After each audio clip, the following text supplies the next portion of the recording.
नमस्कार. मी भगवंत कुलकर्णी. परखड सत्य यूट्यूब चॅनलमध्ये तुमचं सगळ्यांचं खूप स्वागत आहे. आजचा विषय म्हणजे आज संपूर्ण भारतामध्ये खूप मोठ्या प्रमाणावर उहापोह झालेली घटना म्हणजे नीट पेपर फुटी. आणि दुर्दैव असं की ह्या नीट पेपर फुटीमध्ये बहुसंख्य लोक ही महाराष्ट्रातली आहेत आणि ती लातूर आणि पुण्यातली लोक आहेत.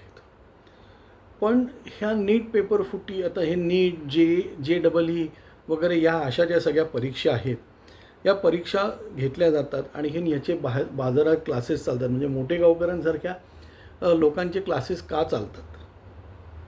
काय मोठे गावकरी खूप लोक आहेत की जे याच्यामध्ये, काही लोक पकडली गेलेली, काही लोक पकडली गेली नसतील, मला माहिती नाही.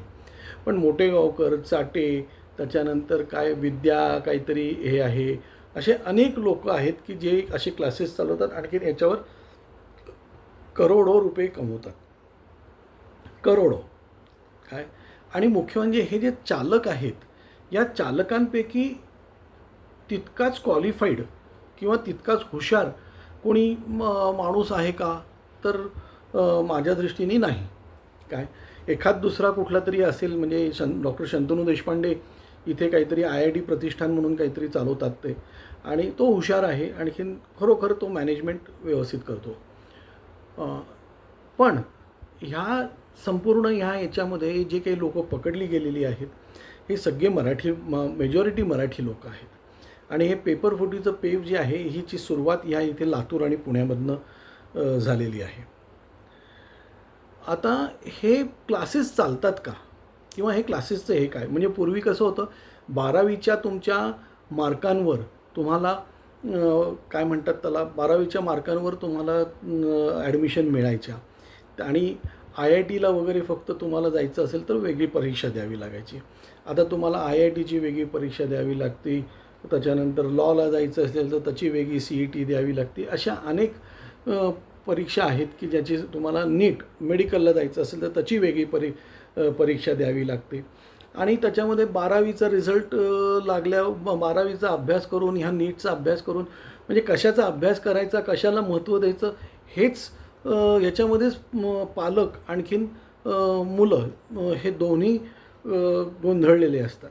आणि मग त्याच्यामध्ये परत कॉलेज किंवा शाळेमध्ये, म्हणजे 10वीपर्यंत, 10वीला शाळा आणि 11वी 12वी 12वीला कॉलेज, ह्या कॉलेजच्या ह्याच्यामध्ये जे शिक्षक आहेत, हे शिक्षक त्या स्टँडर्डचे आहेत का?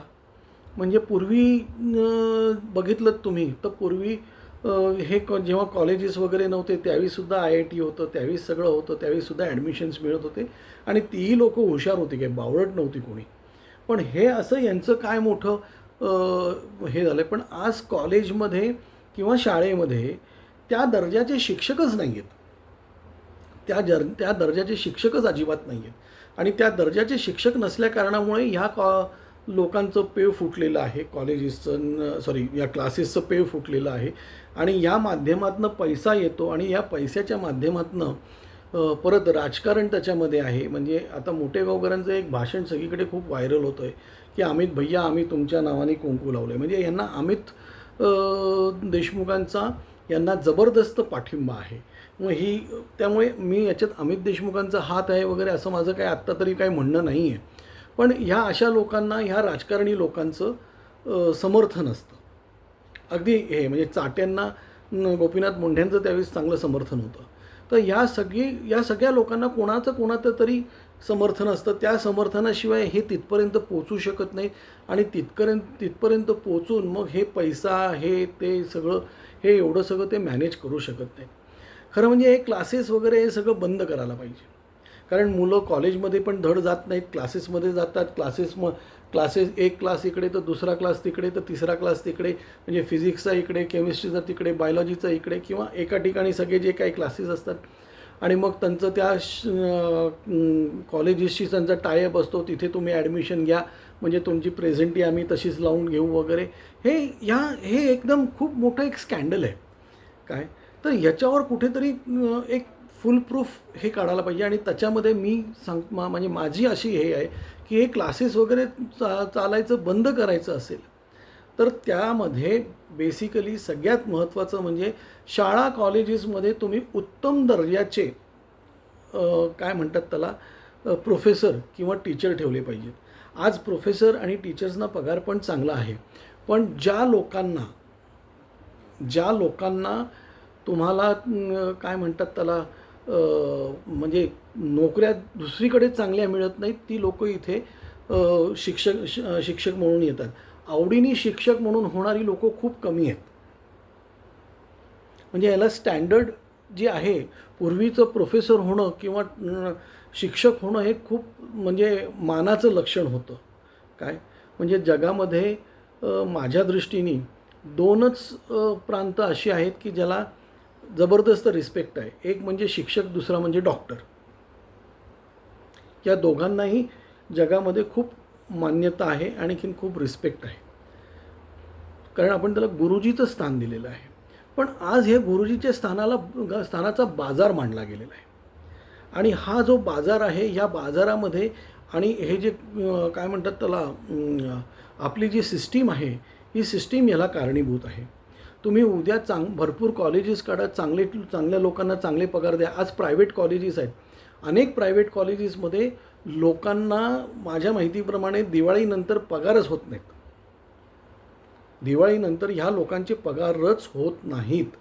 आणि ह्या लोकांचे पगार होत नाहीत, मग ते परत जूनमध्ये फी आल्या, डोनेशन आलं की त्यांचे पगार मागचा बॅकलॉग सकट हे होतं. कित्येक ठिकाणी तर मी असं बघितलेलं आहे की त्या माणसाला ऑन पेपर पगार 70,000 रुपये किंवा 80,000 रुपये असतो, त्याच्या हातामध्ये 15,000 रुपये येतात. आणि त्याच्याकडनं काय म्हणतात त्याला तुमच्या त्या विड्रॉवल स्लिपवर पैसे लिहून घेऊन परत काढले जातात. आणि त्याला शेवटच्या 2 महिन्यामध्ये वगैरे त्याला पगार पण मिळत नाही, कारण काय तर म्हणे तुझा इन्कम टॅक्स कापला गेला. आणि नोकरी नसल्या कारणामुळे लोकांना हे सगळं खूप काय म्हणतात त्याला करावं लागतं. मग त्यापेक्षा शिक्षणावर तुम्ही पैसा खर्च करा, अनेक कॉलेजेस काढा, मेडिकल कॉलेजेस तुम्ही वाढवा आणि एक परीक्षा ठेवा, त्याच्यामध्ये ऑप्शन्स ठेवा आणि त्या ऑप्शन्सप्रमाणे एका परीक्षेमध्ये तुम्ही हे करा. नाहीतर तुम्ही PCB घेतलं, PCM घेतलं, असे अनेक ह्या गोष्टी आहेत. मग इथे नाही झालं तर मग परत MHCET लॉची वेगळी, MHCET आणखीन कशाची वेगळी, MBAची वेगळी. हे करू नका. म्हणजे तुम्ही सगळं शिक्षणाचं अक्षरशः बट्ट्याबोळ झाल्यासारखं झालेलं आहे. आणि त्यातून एवढ्या मोठ्या डीम युनिव्हर्सिटीज, प्रायव्हेट युनिव्हर्सिटीज झालेल्या आहेत.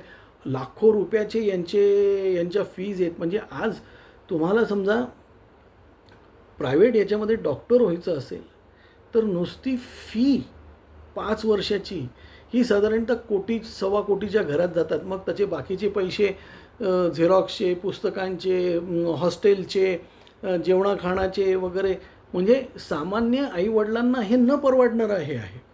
त्यामुळे आणि मग त्याच्यामुळे हे जे धनाढ्य लोकं आहेत, हे धनाढ्य लोकं त्यांच्या काय म्हणतात त्याला मुलांना हे करण्यासाठी म्हणून वाटेल ते पैसे देतात. आणि हे पेपरफुटी वगैरे ह्या सगळ्या गोष्टी होतात. खरं म्हणजे लातूर पॅटर्न जे होतं, हे लातूर पॅटर्न खरोखर चांगलं आहे. मलाही लातूरमध्ये बरेच क्लासवाले माझी ओळखीची आहेत. काय एक त्याच्यातले चांगले गृहस्थ, त्यांनी खूप नाव कमवलं, खूप पैसेही कमवले, पण चांगल्या मार्गाने. आज त्यांचं नाव सगळीकडे घेतलं जातं. काय आज ह्या सगळ्या ह्याच्यामध्ये तुम्ही म्हणजे हा सॉल्व करत असताना म्हणजे यांना ते काय शिक्षा द्यायची ती द्या, कोर्ट ज्याप्रमाणे काय करायचं असेल ते करेल, त्याच्याबद्दल माझं म्हणणं नाही आहे. पण ही सिस्टीम कुठेतरी थांबवायला पाहिजे आणि या सिस्टीममध्ये काहीतरी फरक आणायला पाहिजे. काय याच्यासाठी शासनाने काहीतरी करायला पाहिजे. आज एवढंच. धन्यवाद.